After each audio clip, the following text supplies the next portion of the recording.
General صاحب، اس سے پہلے کہ ہم اپنی جو پولیٹیکل ڈسکشن ہے اس پہ آئیں، جو آج انتہائی اہم میٹنگ ہوئی ہے، بظاہر یہ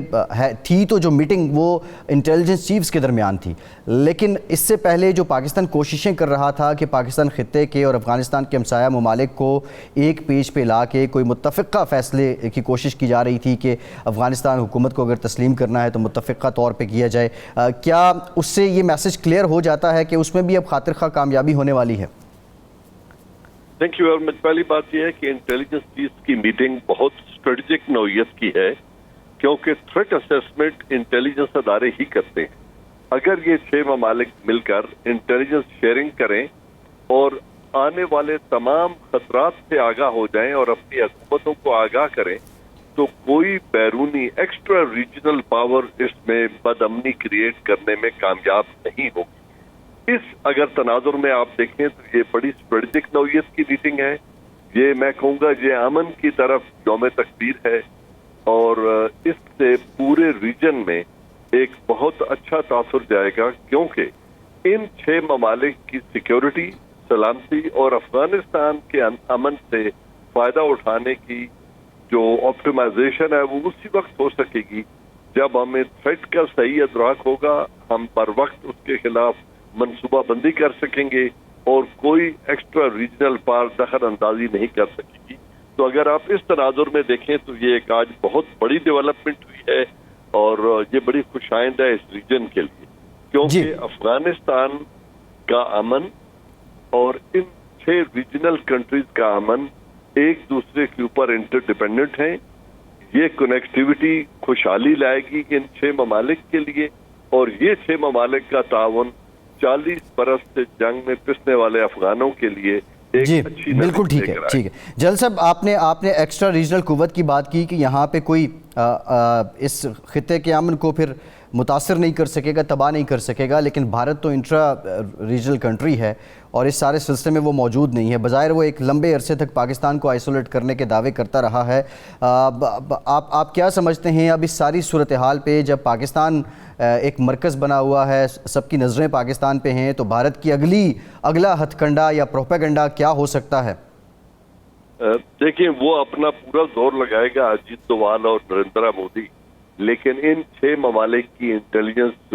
تو بہت بڑی چیز ہے، وہ ہماری انٹیلیجنس کو نیوٹرلائز نہیں کر سکتا۔ جس کندھے پہ سوار ہو کر وہ 20 برس تک جو کچھ کرتا رہا ہے، جو نیریٹو بلڈ کرتا رہا ہے، پاکستان کو آئسولیٹ کرنے کی کوشش کرتا رہا ہے، پاکستان کے اوپر دہشت گردی اور معاونت کے الزامات لگاتا رہا ہے، اور خود افغانستان کی سرزمین کو استعمال کرتے ہوئے پاکستان کے اندر دہشت گردی کرواتا رہا ہے، وہ قوت اب یہاں سے جا چکی ہے۔ اب اس کے جنرل صاحب آپ سے لاسٹ کوسچن،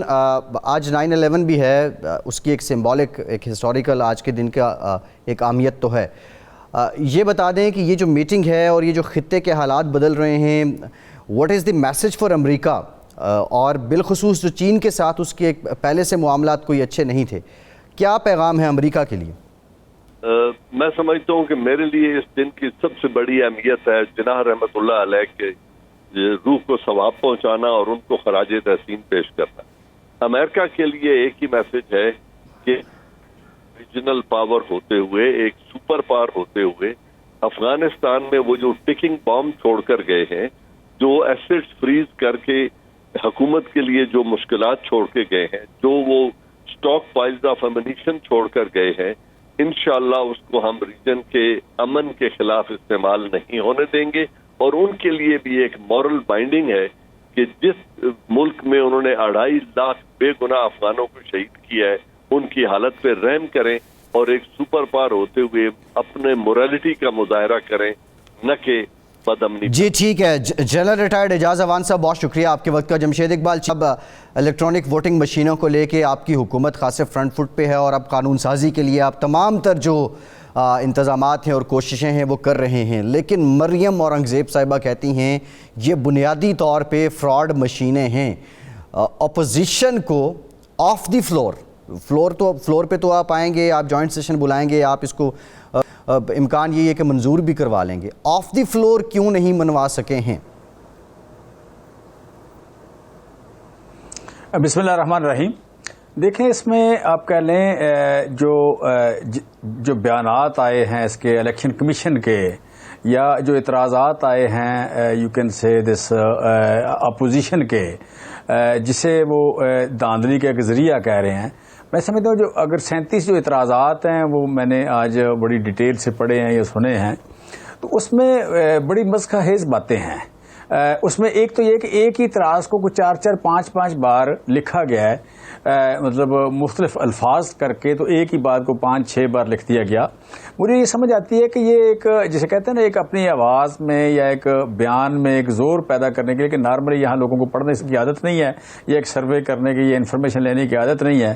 تو وہ کہیں گے کہ 37 اعتراض 37 اعتراضات آ گئے، میں الیکشن کمیشن نے 37 اعتراضات کر دیے۔ اس میں اگر میں اس کے گروپس بنا رہا تھا تو وہ تقریباً کو ٹوٹل 6 یا 7 اس کے گروپس بنتے ہیں۔ وہ 37 اعتراضات جو ہیں بیسیکلی وہ 6 یا 7 اس کے ٹوٹل گروپس بنتے ہیں، اور اس میں سے مجھے شاید ایک بھی ایسی بات نہیں ملی کہ جس میں کوئی سبسٹانس ہو، جس میں کوئی وزن ہو۔ وہ کہتے ہیں کہ اس میں بڑا مسئلہ ہے، ایک بیان تھا جی مشین جو ہے وہ کرپٹ ہو سکتی ہے، مشین ایماندار کی توقع نہیں کی جا سکتی، پھر یہ تھا کہ مشین چوری ہو سکتی ہے، پھر یہ تھا کہ مشین میں نظر نہیں آئے گا۔ کوشچن یہ ہے کہ یہ جس مشین کا ذکر ہو رہا ہے، اس طرح کی مشینیں آپ کے مطلب کمپیوٹر آپ کا اس طرح کی مشین ہے، پھر آپ کے جو آپ کا کریڈٹ کارڈ جو ہے، کریڈٹ کارڈ بھی اسی طرح کی ایک مشین میں استعمال ہوتا ہے، آپ کا ڈیبٹ کارڈ ایک اس طرح کی مشین میں استعمال ہوتا ہے، باقی آپ کا شناختی کارڈ جو ہے، باقی آپ کا جتنی بھی چیزیں ہیں آپ کے انگوٹھے سے یا فنگر پرنٹ سے ریلیٹڈ ہیں۔ آپ ویزا لگوانے جائیں، آپ شناختی کارڈ بنوانے جائیں، آپ پراپرٹی بیچنے جائیں، پراپرٹی لینے جائیں، آپ پیپر لیس ہونے پہ ہر آفس جو ہے وہ اس کا پرائیڈ ہے کہ میں پیپر لیس ہوں۔ اور پھر مطلب آپ بات کر رہے ہیں کہ جی یہ جو مشین ہے یہ ایک مطلب جو فراڈ ہے اس کو روک نہیں سکے گی، اس کی حفاظت کون کرے گا، اس کے کنٹرول کس میں ہوگی؟ بھائی کنٹرول تو ڈیفینیٹلی الیکشن کمیشن کے پاس ہوگی، اس کی حفاظت کون کرے گا؟ ڈیفینیٹلی الیکشن کمیشن اس کی حفاظت کرے گا۔ اچھا اس کو کرپٹ ہونے سے کون بچائے گا؟ اس کا سسٹم کون؟ پھر یہ اعتراض آتا ہے کہ اس کی کیا نام ہے، اس کی بجلی ہر جگہ نہیں ہے، اس کے ساتھ اپنی ایک بیٹری ہے، اس کو بجلی کی ضرورت ہی نہیں ہے۔ چیمہ صاحب جو آپ بات کر رہے ہیں، آپ تکنیکی لحاظ سے دیکھیں، ٹیکنالوجی کے لحاظ سے دیکھیں، اس پہ بہت سے کویسچنز تو آتے ہیں، بہت سی چیزیں ہیں جو تکنیکی ماہر ہی بتا سکتے ہیں، لیکن ان جنرل اگر ہم پولیٹیکل بات کریں، شفافیت تو سبھی چاہتے ہیں، لیکن جب بات شفافیت ختم کرنے کے لیے جدید ٹیکنالوجی کی آتی ہے تو اس پہ سارے ریلیکٹنٹ ہو جاتے ہیں، جو بالخصوص اب اپوزیشن کی جماعتیں ہیں۔ عفنان اللہ صاحب، آپ کی جماعت اب بالکل فرنٹ فٹ پہ ہے، اور آج مریم اورنگزیب صاحبہ نے یہ بھی کہا کہ جو وزراء ہیں اور جو حکومتی رویہ ہے وہ مترادف ہے الیکشن کمیشن پر حملے کے۔ پارلیمنٹ میں اب کیا کریں گے؟ مشترکہ اجلاس میں جب یہ معاملہ جائے گا آپ کسی حد تک روک سکیں گے؟ کیا جو یوسف رضا گیلانی صاحب جب سینیٹر منتخب ہوئے تھے ویسا ایک اتفاق تھا اپوزیشن کا، کیا اس کی کوشش کی جا رہی ہے یا حکومت جو ہے اس کو بآسانی منظور کر لے گی؟ جی بسم اللہ الرحمن الرحیم۔ دیکھیں ہماری کوشش تو یہی ہے کہ ہم انیشلی دیکھیں گے کہ کیا سچویشن بنتی ہے منڈے کو، تو اگر جو ہے وہ نمبرز کے حساب سے معاملات دیکھیں گے کہ کیسے ہیں کیا نہیں۔ ہماری کوشش یہ ہے کہ ان کو روکیں۔ ہم نے دیکھیں سینٹ کی جو اسٹینڈنگ کمیٹی ہے اس نے تو اس کو ریجیکٹ کر دیا ہے، اس کا میں بھی حصہ رہا ہوں۔ تو اب جو ہے وہ معاملہ یہی ہے کہ یہ ظاہر بلڈوز کریں گے انہوں نے خود بھی میرا نہیں خیال مسودے کو کسی نے پڑھا ہوا ہے۔ ہم نے پچھلے 2-3 مہینے بڑی کوشش کی کہ ہم کانسنسس بلڈ کریں، اور جو حکومت نے جو مطلب کہ مسودہ بنایا تھا اس کے اندر 23 نکات ایسے تھے جس کے اندر ہم ان کے ساتھ ایگری بھی ہو گئے تھے، اور ہم نے کہا تھا ٹھیک ہے وہ 23 نکات پہ آپ کو سپورٹ کریں گے۔ اور لیکن ہوا یہ کہ اس کے بعد کہ ہم نے ان کو یہ بھی آفر کی کہ چلے ٹیکنالوجی کے اڈاپشن کر لیتے ہیں، لیکن گریجول کریں گے، یعنی کہ ایک دم سے نہیں کریں گے، لیکن ایک ایک کر کے، جیسے اس کا آئیڈینٹیفیکیشن والا پارٹ ہے، ای وی ایم والا پارٹ ہے، پھر پرنٹنگ والا پارٹ ہے، پھر آر ٹی ایس والا پارٹ ہے اس پورے سسٹم کا۔